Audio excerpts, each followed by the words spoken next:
Right, guys, I'm playing War Robots, and at the moment, it's saying the tasks are on the leaderboards. The first one is best of the best, which is obviously like I think this is upgrading your robots, winning in the matches, also capturing beacons. So basically, best of it just means come out on top. Be that player that's destroying a lot of robots and titans.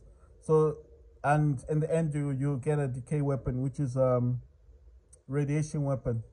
And then Titan efforts. In the end of this one, you will actually get a stellar Evora. I don't know how to say it properly, but you will get a new weapon. But the one I'm after is this Grand Balance Reactor. I think that'll be good. So you'll get one of those.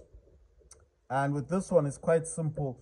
All you've got to do in this one is you need to upgrade your Titan.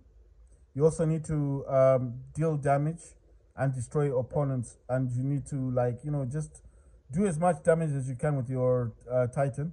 The last one, which is bronze, I will show you where this is all. You need to go to your black market, which is here. That's black market, and it should be your first one. This is bronze. So what they want you to do is just open up that chest. That's the third one. This is bronze. This one is silver, and this is gold. So if you ever get confused, just click on the eye here for information, and it will tell you that's bronze chest. So the third one is they just want to, it's only 10 keys, open that up as many times as possible, and that's the third one. And in the end, you'll get a, that's a claw, so that's the heat-seeking missiles, the new weapon. So that's cool. It's got nothing to do with these ones, guys. These ones are not the gold, bronze, or silver. This is this is special delivery. So don't confuse that one. It's this one here, the black market one. That's bronze, silver, gold. Okay? Don't get confused. For the first one, it's best of the best robots, basically. Second one, Titans. Deal as much damage with your Titans. So I'm just gonna play a few more games because obviously I want to get some platinum to upgrade my Titan. So what I was talking about with War Robots Frontiers is that I said I find the game good, but with only two maps, it gets repetitive. So what repetitive means is it gets a bit boring because you're doing the same thing over and over again. You understand? Gets a bit boring. And then the other thing that I find a bit, okay, with this War Robots, it gives you tasks to do, things to do every day, which allows you to play the game more because then you get gold or you get silver. Yes? So those tasks actually enable you to enjoy the game more. Right. The other problem I have, it's not a problem. Why am I not taking this? What's happened? Oh my god. I think there's an issue with this match. Yeah, everything stopped moving. You see that? Everything stopped moving. Oh my god. Alright, let me just chill here for a second. Let me talk about, I don't know what's going on. I think my internet might be disconnected. This is a pity. I'll have to restart the match. Basically, what I'm saying is the issue I've got with War Robots Frontiers is one, it's repetitive, like you're doing the same thing over and over again. Secondly, there's only two maps. Thirdly, they don't tell you if it's a team deathmatch or a beacon rush. They mix them together, which I think is not good, because it doesn't provide variety. If they say team deathmatch, and then they said one for beacon rush and domination and free for all, that will allow the hardcore players to play with themselves. Sorry guys, I have to exit this so I can restart it. Right, I had to go to my keyboard because there's no way I can click on the gamepad. I think it must have disconnected somehow. My Wi-Fi and stuff. Right, I'm gonna jump into another match and get back into a game. So like I said, the problem with War Robots Frontiers that I find is they need to separate the matches. So if it's a beacon rush, make it a beacon rush. If it's a team deathmatch, make it a team deathmatch. You understand? By doing so, you create variety. Guys, I'm using my Dual Sense controller in the game. If you're wondering how I'm doing that, I'm using something called DS for Windows. If you don't know what that is, it's emulation. It actually creates mapping that I can use on my DualSense controller, and therefore, if I show you, I'm actually using the DualSense controller to control the game. So the whole purpose of the emulation is just so you can map the controller the way you want to. You know, like you can create.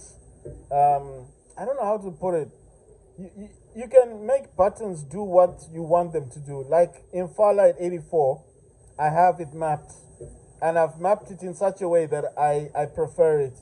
But I find that there's a mixture in the mapping sometimes, because Farlight, I think it has I don't know what to say.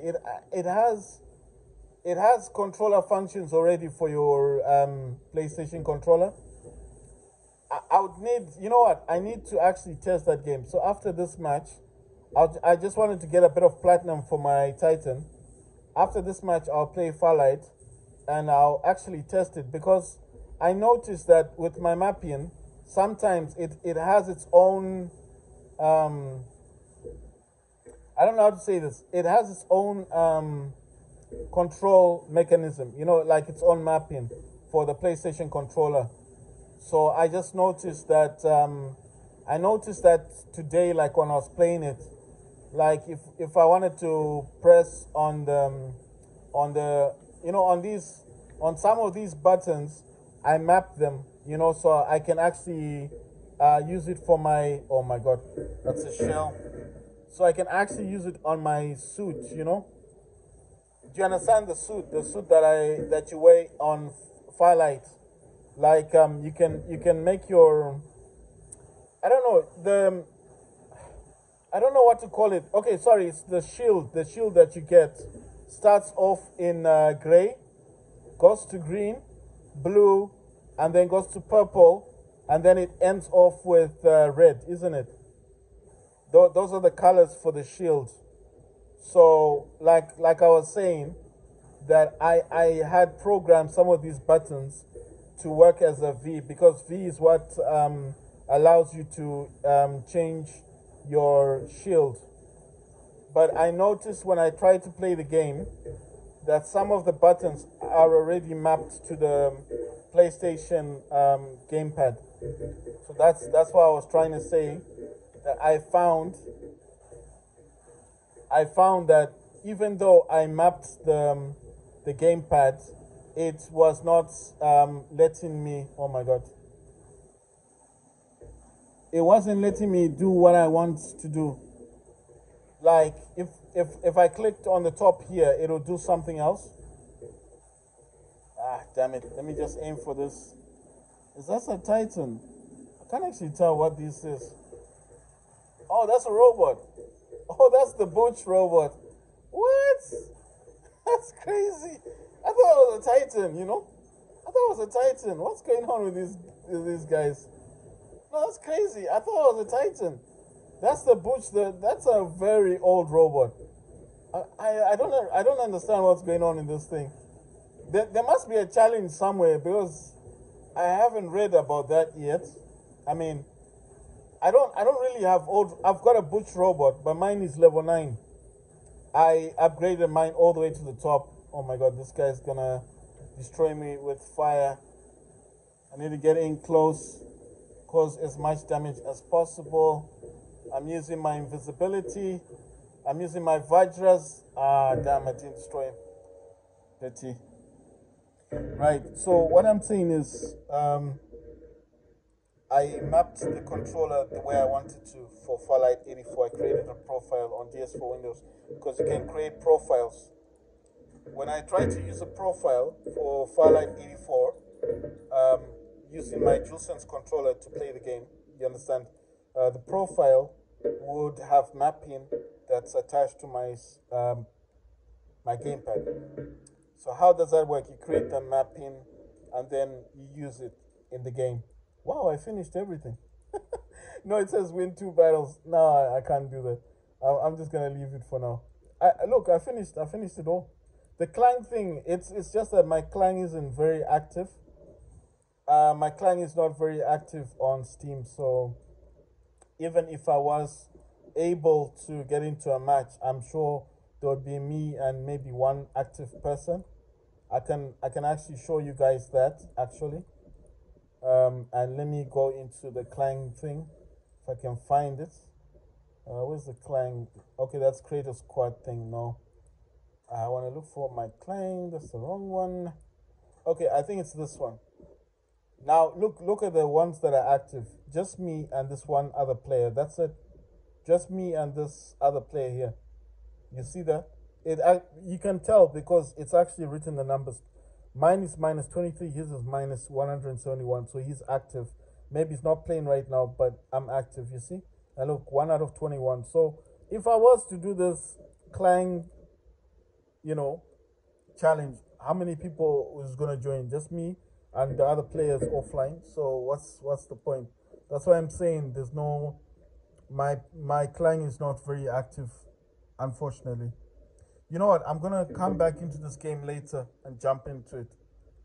I'm feeling like I need to continue to get this platinum, just to get the platinum, and because I'm quite close. It's just saying the Titans have to deal damage, but I do want to show you guys the differences with the mapping for Fallout 84 and for, you see, it keeps showing two different mappings.